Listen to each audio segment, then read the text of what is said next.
사랑하는 성도 여러분, 영혼이 잘 되어 범사가 잘 되고 강건하시기를 주 예수님의 이름으로 축원합니다. 오늘은 지난주에 이어 마태복음 6장 9절로 13절에 나타내신 하나님의 뜻을 전하고자 합니다. 지난주에 주님이 가르친 기도의 첫 소절, 하늘에 계신 우리 아버지여 이름이 거룩히 여김을 받으시오며, 이 기도는 영이신 창조주 하나님께 아들의 자격으로 기도하되, 먼저 하나님의 아들답지 않은 세속적인 삶의 모습을 버리고 하나님의 거룩한 성품, 곧 자비롭고 은혜롭고 노하기를 더디하고 사랑이 풍성하고 신실한 성품이 나타나는 새 모습으로 변화를 위하여 필요한 지혜와 능력과 믿음을 구하라는 가르침으로 설명하였습니다. 이어지는 기도, 나라가 임하시오며, 이 내용이 무엇인지 오늘 살펴봅니다. 사전적 의미로 나라를 인정받으려면 세 가지 구성 요소, 국민, 영토, 주권을 갖추어야 합니다. 특히 주권은 나라의 다스림과 관련되어 나라의 주인이 갖는 권세입니다. 질문합니다.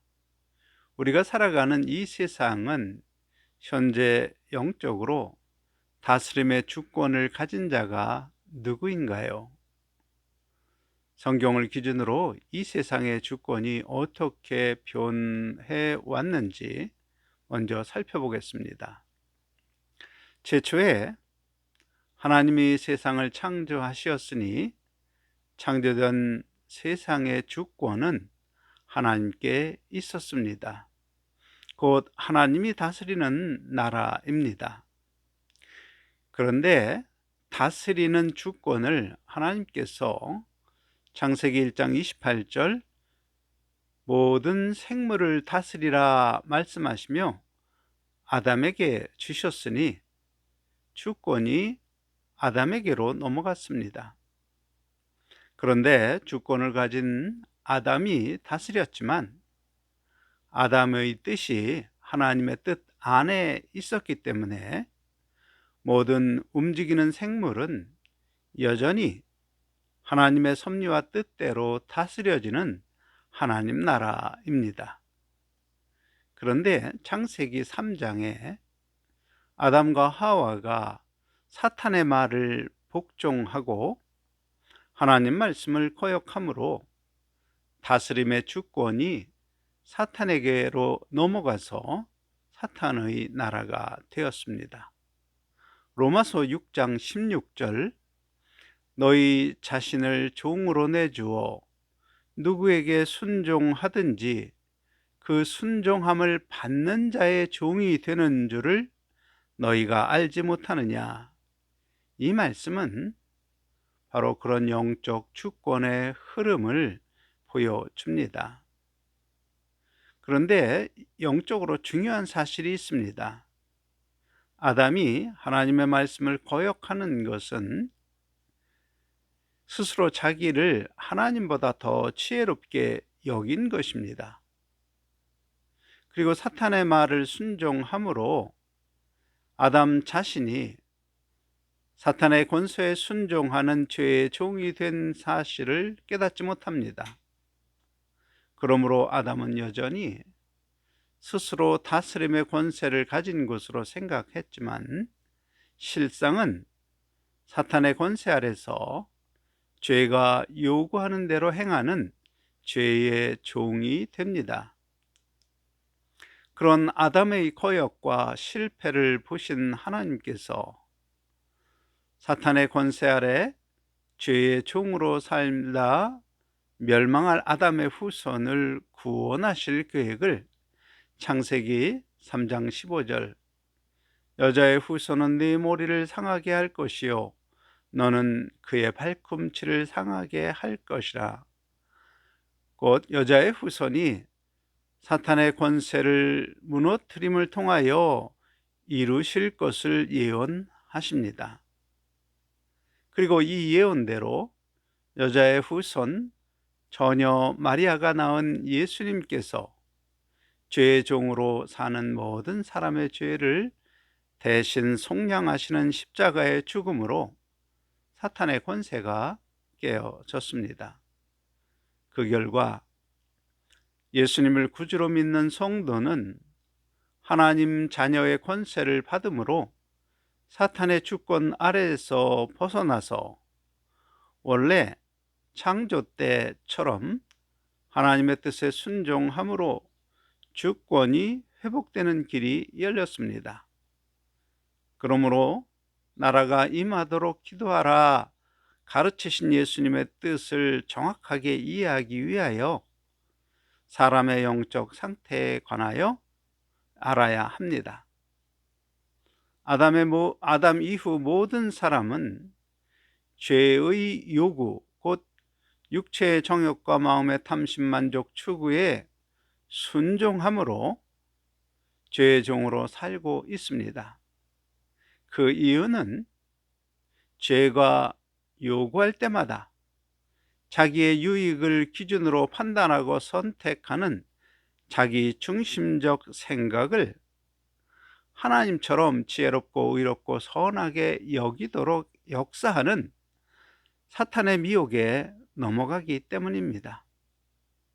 그 결과 다른 사람과의 관계는 약육 강식의 법칙이 적용되는 관계, 그 결과 미움과 분노와 시기와 질투로 고통받고 신음하는 관계로 사는 것입니다. 그것이 사탄의 권세 아래에 있는 죄의 종이 된 사람의 영적 상태입니다. 따라서 예수님의 십자가의 죽음이 죄의 종으로 사는 나의 죄로 내가 받아야 할 형벌이었음을 깨닫는 사람이 진정으로 예수님을 그리스도와 주로 영접할 때 하나님의 자녀가 되는 권세를 받아서 하나님 백성으로 인정받음으로 사탄의 권세가 깨어지고 주권도 회복된 것입니다. 하지만 온전한 나라가 되려면 주권의 회복만으로 되는 것이 아닙니다. 바로 국민이 생활하는 영토가 회복되어야 합니다. 문제는 사탄에게 속아서 빼앗긴 영토를 사탄아 돌려다오 말해봐야 사탄은 돌려주지 않습니다. 오히려 다시 하나님의 말씀을 의심하도록 미혹하여 하나님 말씀이 진리라는 믿음을 버리게 함으로써 영토 회복의 의지가 사라지게 됩니다. 그러니 사탄보다 힘이 약한 사람은 속수무책입니다. 하지만 방법이 있습니다. 사탄보다 힘이 센 하나님께 요청하는 것입니다. 사탄이 속여서 빼앗아간 영토를 찾아주세요. 그것이 바로 하나님 나라가 임하소서에 담긴 내용입니다. 그러므로 성도는 현재 영토를 가지고 사탄과 싸우는 중이며 그 영토가 땅이 아니라 삶의 문제이므로 영적 전투입니다. 하나님의 나라가 임하소서는 내용상 두 가지의 영적 전투가 있습니다. 하나는 전도입니다.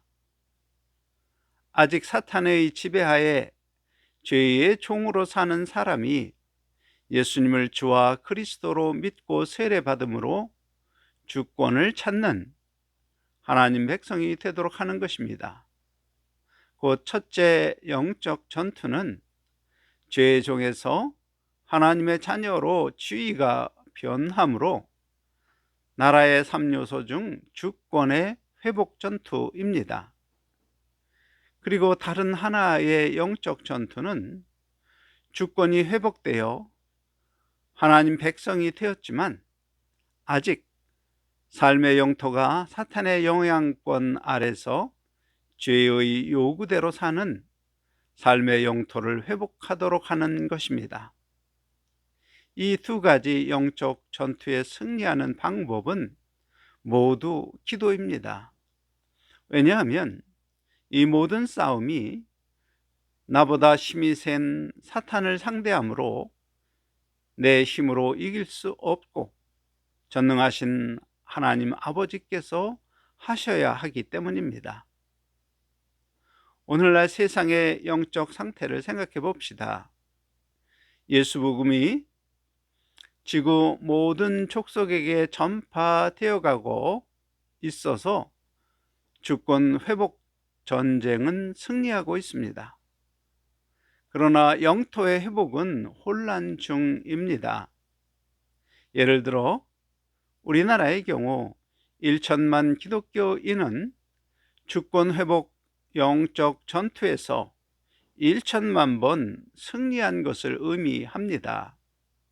하지만 그들 중에 삶이 거룩하게 변화된 사람, 곧 육체의 옛 습관을 버리고 성령의 열매를 맺는 새 습관으로 삶이 변화되고 영광의 부활을 바라보며 사는 사람은 매우 적습니다. 곧 각각 성도들이 자기 삶에 하나님의 법이 적용되는 삶의 영토 회복 전쟁에서 지고 있는 것입니다. 더 쉽게 설명하면 세례받은 여러분은 모두 주권 회복 전투에서 승리한 사람입니다. 그런데 만일 겸손하고 온유한 복된 말이 입에서 나오지 않고 예수 믿기 전이나 별 차이 없이 이웃을 악한 말로 저주하거나 더러운 욕을 한다면 영적 회복 전투에서 지는 것입니다.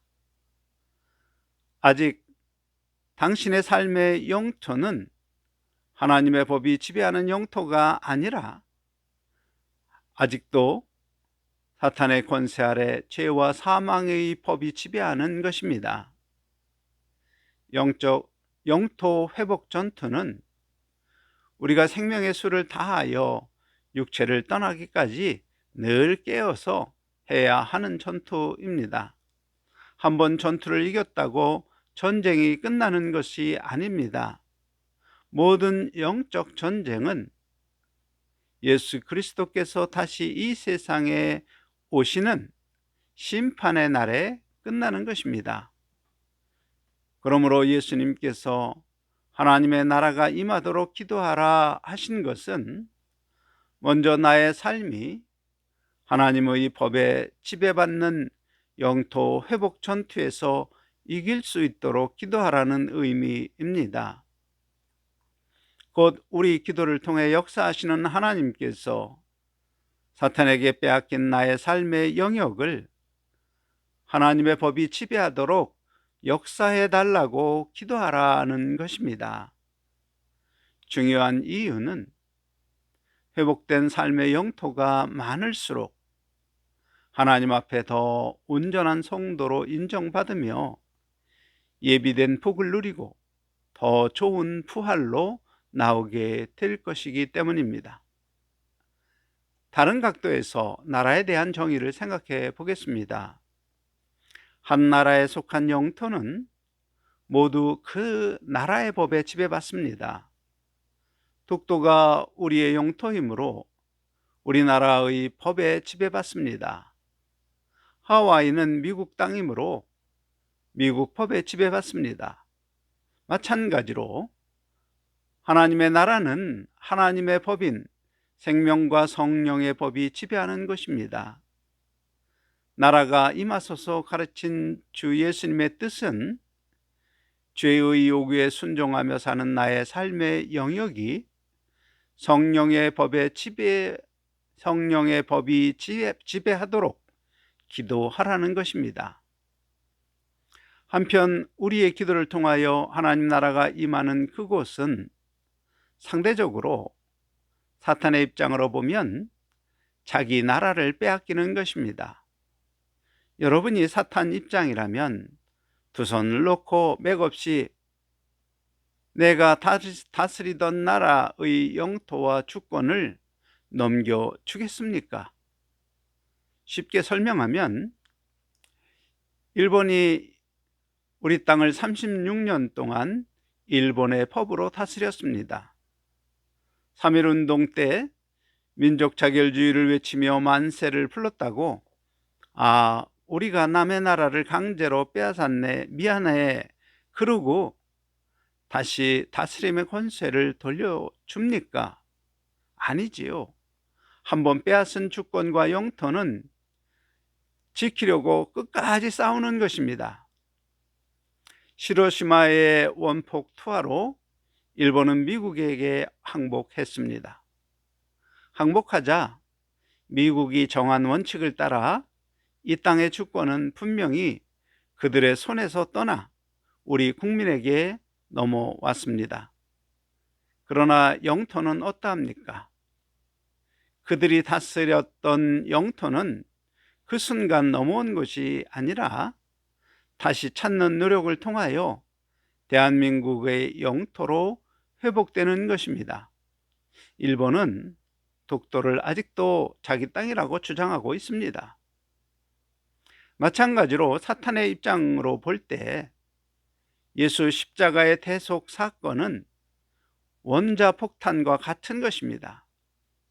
모든 사람이 자기 죄로 받을 형벌을 예수님께서 대신 받으신 십자가 대속 사건으로 사탄은 예수님 앞에 항복했습니다. 그러나 사탄을 이긴 예수님을 구주로 영접하지 않은 사람은 여전히 주권이 사탄에게 속한 것입니다. 주권을 회복한 성도라도 성령의 법에 따르지 않고 여전히 죄의 법을 따라 산다면 그의 영토는 여전히 회복되지 않은 것입니다. 그 회복되지 않은 영토를 사탄은 아직도 자기 땅이라고 우기고 싸우는 것입니다. 만일 사탄의 입장이라면 여러분은 어떻게 싸울까요? 감히 천지의 창조주이신 하나님께는 대적할 수 없습니다. 그러니 사탄과 악한 영들은 여전히 어리석고 연약한 사람을 상대로 싸우는 것입니다.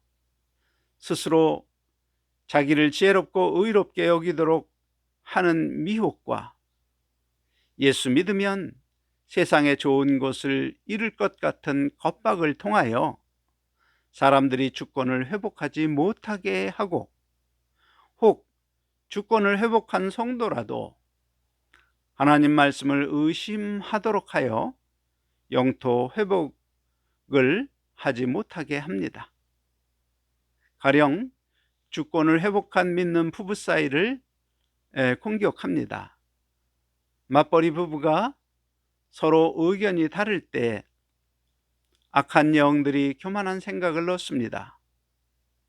지금 누가 번 돈으로 사는데 내가 마누라한테 이런 대접을 받을 사람이야?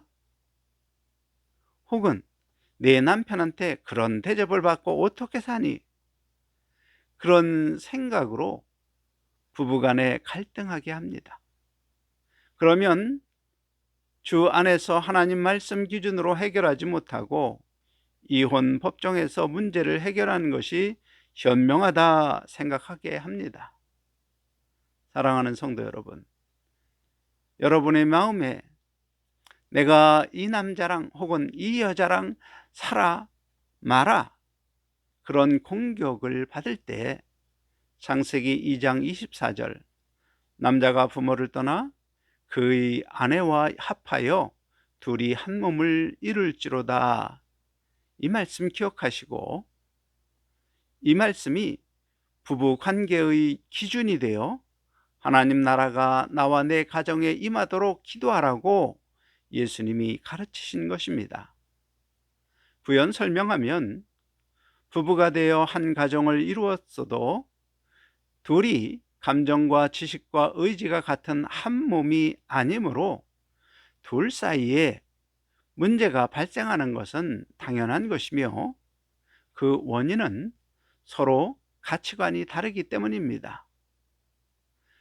그러므로 하나님 말씀을 따라 결혼 전에 부모에게서 보고 배운 나의 가치관을 떠나서 부부가 서로 다른 부분을 진솔한 대화로 하나의 가치관으로 만들도록 하신 말씀이 바로 부모를 떠나 한 몸을 이루라 하신 것입니다.